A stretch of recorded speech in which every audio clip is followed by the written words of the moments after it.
c'est Murgen. Alors je suis ravie de vous retrouver pour la revue du Tarot of the Divine de Yoshi Yaitani. Yoshi Yoshitani, voilà, qui est une merveille. Alors j'ai pris le livre. Alors il faut savoir que le jeu et le livre sont en anglais. Pour le jeu, ça posera pas de problème pour ceux qui ont l'habitude du tarot, etc. Pour le livre, c'est plus compliqué si vous ne gérez pas trop l'anglais. En fait, c'est tout simplement les contes qui vont faire part, les mythes, les légendes, etc., qui font partie intégrante du tarot, qui créent ce tarot, qui viennent le composer. Et donc, en fait, on a les histoires, en fait, pour chaque page, une histoire. Donc, certaines, on connaît, d'autres, on connaît moins. C'est vraiment des raccourcis des histoires. Parce que vous avez la Belle et la Bête, normalement. Où il est. Voilà, la petite sirène, enfin, vous en avez quand même pas mal. Ah voilà, les 1001 nuits, vous voyez bien que c'est juste, ça prend ça de place. Les 1001 nuits, c'est quelque chose d'énorme et il y a plusieurs contes dedans, mais on vous explique un petit peu le principe et donc en raccourci des petits contes et c'est plutôt intéressant parce que du coup, il y a des contes qu'on ne connaît pas forcément. Vous voyez ici, c'est un conte du Ghana, donc on va voyager en Afrique. Puis après, là, on a Dakota du Nord. Donc là, on se retrouve en Amérique du Nord. Le conte, la petite sirène, c'est au Danemark, le Japon, le Paraguay, pardon, l'Inde, la Turquie, le Mexique. Donc, il y a vraiment beaucoup de contes. On voyage à travers le monde, à travers les contes, et c'est magnifiquement illustré. Donc, c'est un très beau livre. Voilà, après, il ne demande pas d'avoir un anglais super développé non plus. Si vous y connaissez assez en anglais, c'est suffisant et tout ça. Mais parfois, il suffit juste de s'y mettre un petit peu. Et puis, ça revient pour ceux qui ont fait de l'anglais, bien sûr, et qui l'ont appris un petit peu au niveau scolaire. Puisqu'il y en a qui n'ont pas appris forcément l'anglais. Donc, voilà. Donc, un joli livre que j'ai commandé. Donc, moi, je les ai commandés à... J'ai eu du mal parce que je l'avais commandé une première fois sur la plateforme Amazon et qui a annulé ma commande puisque, en fait, me disant que le jeu n'était plus disponible, rien du tout. Donc, j'étais bien dégoûtée. Puis, je l'ai retrouvé à nouveau sur le site Book Depository et je l'ai commandé en décembre. Ça fait que quand je l'ai reçu, c'était en janvier. Je n'ai pas eu de problème de douane. Maintenant, je ne sais pas du tout ce qu'il en sera avec le Brexit. Pour ceux qui avaient l'habitude d'aller sur Book Depository, notamment, où on ne payait pas les frais de port et on avait quand même pas mal de choix dans les jeux, d'arriver à trouver pas mal de choses. Du coup, je ne sais pas du tout comment ça va se passer au niveau des frais de douane. À mon avis, ça sera comme les pays hors UE. Et du coup, on risque d'avoir des frais de douane à payer. Donc là, j'étais contente de ne pas les avoir eus. Et bon, en même temps, ma commande était passée. C'est juste après le Brexit que je l'ai reçue. Donc bon, on va dire que j'étais dans la limite. Mais je ne sais pas du tout s'il y en a qui savent exactement comment ça va se passer. Je suis preneuse. Donc, ça a été sorti chez Clarkson Potter Publisher. Donc, vous avez une boîte cloche comme ça, qui est un peu, je sais pas comment on appelle ça, granulé, vous savez, avec, vous devez le voir, je pense, à la caméra, comment ça fait un petit quadrillage. Hop, et donc, elle s'ouvre. Voilà, pas réellement cloche, en fait, elle s'ouvre comme un livre. Hop. Et donc voilà le petit livret qu'on a à l'intérieur. Donc c'est vraiment un tout petit livret, mais il est en couleur où vous pouvez apprécier en fait toutes les cartes. Donc bienvenue, celui qui entend en fait, celui qui cherche et celui qui parle. Donc on a l'idée de ce que représentent les suites, ce que représentent les nombres dans le tarot. Les tirages qui sont proposés, tirage en 3 cartes, en une carte. 5 cartes et avec des exemples. Et ensuite, vous avez les cartes expliquées. Excusez-moi, je suis encore fatiguée. Les cartes qui sont expliquées, le message des cartes et puis les mots-clés. Et ce, pour chaque carte, ça va être comme ça, y compris pour les arcanes mineurs. Et il est en couleur. Donc, il est assez mignon. Voilà, mais voilà, c'est pas quelque chose que je vais me servir. Puisque vous savez que lorsque j'ai besoin de me référer à un livre, j'ai mes petits chouchous depuis tout le temps. Et je me sers des mêmes quand c'est pour le tarot. Donc après, on a une petite enquête avec un coin pour pas que les cartes se baladent, elles sont bien serrées. Et ensuite, on a les cartes. Donc vous voyez, les côtes ne sont pas colorées. On a un dos qui est très joli où on voit les cycles lunaires avec une sorte de triquetra un petit peu ici avec un motif un peu celtique. Là, le fond, j'ai l'impression qu'en vidéo paraît plus foncé qu'il ne l'est. Voilà, on est dans les bleus-verts un petit peu au niveau des couleurs et on peut tirer les cartes dans les deux sens. Au niveau de la carte, là, c'est pareil, on a le même quadrillage un petit peu qu'on a sur la boîte. On a quelque chose d'assez épais et voilà, elles reviennent quand même assez vite à leur forme, donc elles ne devraient pas s'abîmer facilement. Donc si vous voulez bien, on va les regarder, si je casse pas tout, pour changer un petit peu. Donc voilà, et donc c'est par rapport au livre, vous voyez, ou du guidebook, vous voyez à quel conte en fait ça se réfère. Et je trouvais ça bien de pouvoir me référer aux contes, des contes que je connaissais pas, comprendre l'illustration, etc. Et plus m'en créer. Mais ce tarot est vraiment très très très beau, il est magnifique. Donc là vous avez la petite sirène, c'est le fou, le battleur.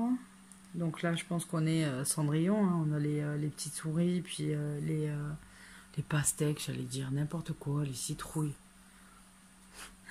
J'ai regardé le film Marraine des Fées où elle essaye de changer les citrouilles en carrosse, elle n'y arrive pas, elle y arrive avec une pastèque, ça m'a perturbée. Scheherazade pour la papesse. Ah là c'est Santa Guadalupe qu'on a au Mexique pour l'impératrice. Voilà, mais après je les ai pas tous lus, donc là je pense qu'on est sur Excalibur avec l'empereur, le conte amérindien pour le sage, le pape, les amoureux c'est la belle et la bête. Voilà, après les illustrations sont vraiment magnifiques, hein. C'est bien fait. Là on a un conte viking à mon avis, on dirait un dracard. La force. Regardez l'ermite comme il est joli aussi.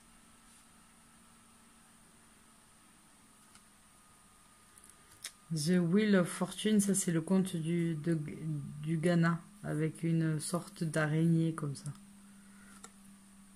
La justice, en Chine. Le pendu. C'est la belle au bois dormant qui dort, ça. Avec les épines. La mort. La tempérance, elle est magnifique. Elle est magnifique. Le diable. La tour. Ses réponses.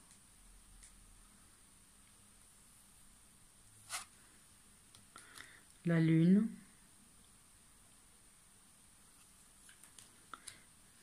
La lune, que je suis bête. L'étoile plutôt et la lune. Avec l'illustration qu'on voit sur le jeu et le bouquin, elle est magnifique. Magnifique. Le soleil avec Horus. Le jugement. Le monde. Ça doit être un conte hawaïen. Et donc on va commencer par les coupes. Le 2 de coupe, où on a un satyre avec un humain, les deux en étant... les deux sont des hommes, c'est bien pour un 2 de coupe, ça nous change. Le 3 de coupe avec ses danseuses indonésiennes. Le 4 de coupe avec... En fait, c'est le conte de l'empereur et de l'oiseau doré qui chante, etc. C'est mignon. Le 5 de coupe. Vous voyez, on reste dans le même illustrateur. C'est ça qui me plaît, tout en voyageant et ayant des décors différents. C'est très très joli. C'est vraiment très très joli.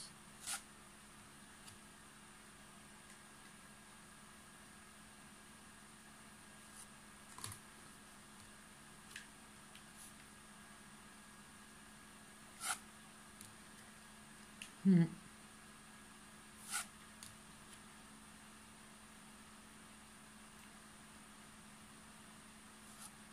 sont beaux. Et un dragon pour le roi de coupe. On va regarder les deniers.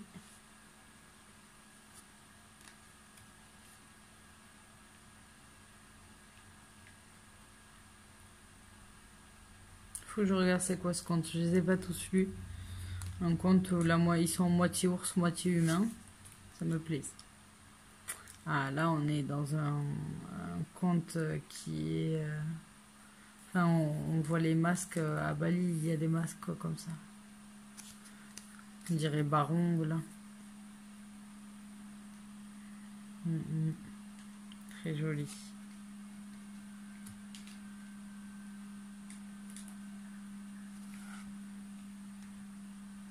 La petite fille aux allumettes, il me semble que c'est ça. Elles sont magnifiques, elles sont vraiment superbes ces cartes.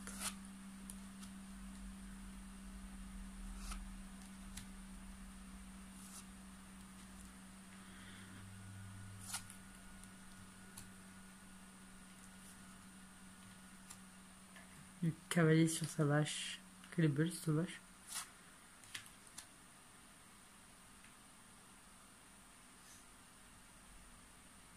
Dame de denier, magnifique, la reine de denier. Et la tortue qui porte le monde pour le roi de denier. On passe aux épées.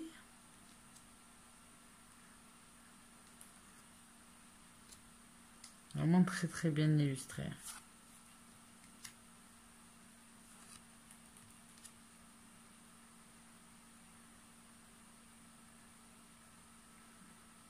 Ça doit être quand c'est à découper aux iris. Les skippers.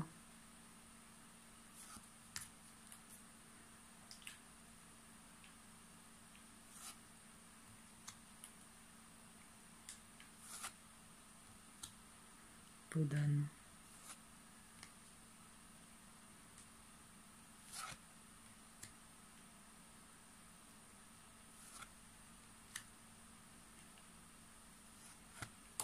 Oh.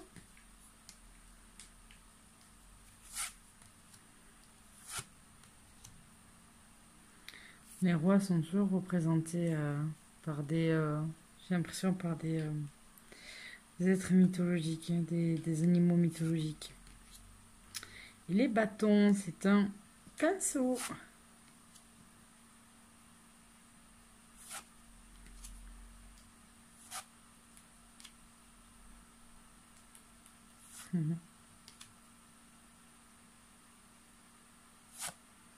Extrêmement joli.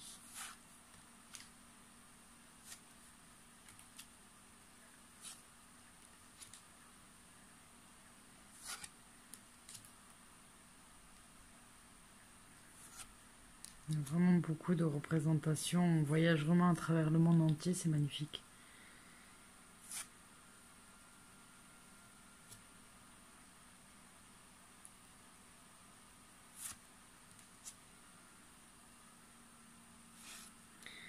Et on finit avec un pan, un magnifique pan, un pan phénix un peu, puisqu'il est avec le feu, un petit peu un phénix, je crois que c'est ça, pour le roi de bâton. Donc voilà pour ce jeu qui est vraiment magnifique.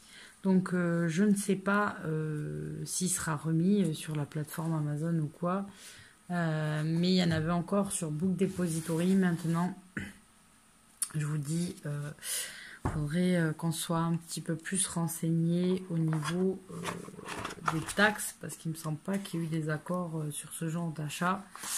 Donc je ne sais pas du tout comment ça va se passer, et c'est vraiment mon grand désespoir, parce que Book Depository c'était quand même quelque chose de très pratique, et je sais comme que beaucoup d'entre nous commandaient là-bas, donc on verra bien.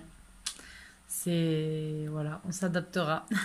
Donc voilà, je vous fais à tous de gros bisous, et je vous retrouve très bientôt pour de nouvelles vidéos. Bye bye.